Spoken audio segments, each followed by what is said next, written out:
स्वागत है आप सभी का हमारे YouTube चैनल पर। आज मैं एक कजरी गीत लेके आई हूँ। आप लोग कमेंट में बताना गीत कैसे लगा। अपने निदिया के कई नवा दवाई पिया के तोहाई जगाई पिया ना। अपने निदिया के कई नवा दवाई पिया के तोहाई जगाई पिया ना। एक तो गोदी में गदेला दूसरे सासू का झमेला। एक तो गोदी में गदेला दूसरे सासू का झमेला। तीसरे के रोज रोज के तुहाई जगाई पिया कई नवा दवाई पिया ना। तीसरे रोज रोज के तुहाई जगाई पिया कई नवा दवाई पिया ना।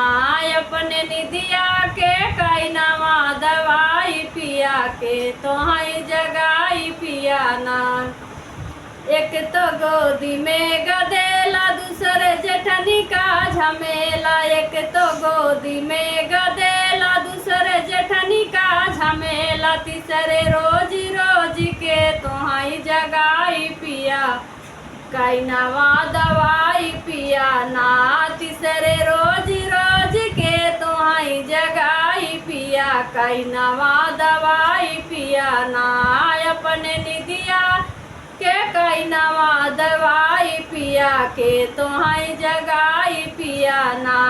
अपने निदिया के कई नवा दवाई पिया के तोहाई जगाई पिया ना। एक तो गोदी में गदेला दूसरे ननदी का झमेला। एक तो गोदी में गदेला दूसरे ननदी का झमेला। तीसरे रोज रोज के तोहाई जगाई पिया कई नवा दवाई पिया ना। तीसरे रोज रोज के तोहाई जगाई पिया कई नवा दवाई पिया ना। अपने निदिया के कई नवा दवाई पिया के तोहाई जगाई पिया ना। अपने निदिया के कई नवा दवाई पिया के तोहाई